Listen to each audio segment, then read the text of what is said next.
Mga kapuso, mga turista ginpili nga magsaulog sang Pasko sa isla sang Boracay. Ang ulihigang sitwasyon dito sa live nga pagtutok ni John Sala. John, kamusta dira?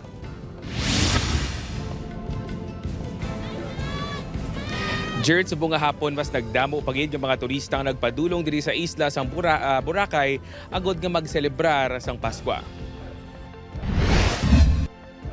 Linibo ang mga selebrar sang Pasko sa isla sang Boracay. Gani hugot nga ginapatuman ang inspeksyon halin pa lang sa Katiklan kag Cagban Jetty Ports. Sa records ang Jetty Port Management halin sang Domingo tubtub kahapon, yara sa 7,000 ka mga turistang nagtabok sa isla. Magsulod pa lang sa Cagban Jetty Port. Hindi lang Pasko kundi ati-atihan ang feels nga dalasang sininga dancers nga nagasaot kadungan sang tukar sang drums and lyres. The influx started last Saturday. So the port naman po as is naman siya for maintaining the security. Partner po namin dito yung mga Philippine National Police, mga Philippine Army, and with the sea naman po na related is the Philippine Coast Guard and the Navy. Kung ang iban nagabalik-balik lang sa isla, may pila naman nga first-timers. Many people told me about Boracay. This is the beautiful place, the most beautiful place on the Philippines. Sabi nila, mas masarap daw dito. Tsaka talagang yung bakasyon namin dito baka kakaiba naman.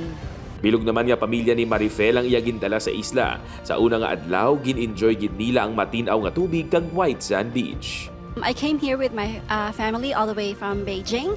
Naisipan namin na pumunta dito because number one, mas affordable yung fare compared to other destinations in the Philippines. Ayun. Tapos, easy access din sa mga activities, especially for a family with kids. Patok sa gihapon sa mga turistang water activities kaangay isang paddleboarding, parasailing, paraw sailing, banana boat kag madamo pa. Masobra 1,000 naman nga turistang sakay sang bag-ulang nag-abot nga cruise ship nga naglagaw man sa isla.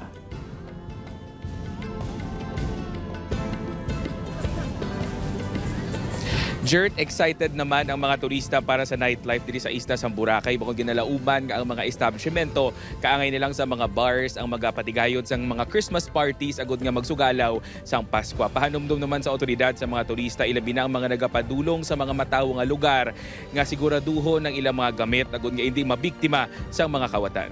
Jert? Madamo gid nga salamat kapuso John Sala.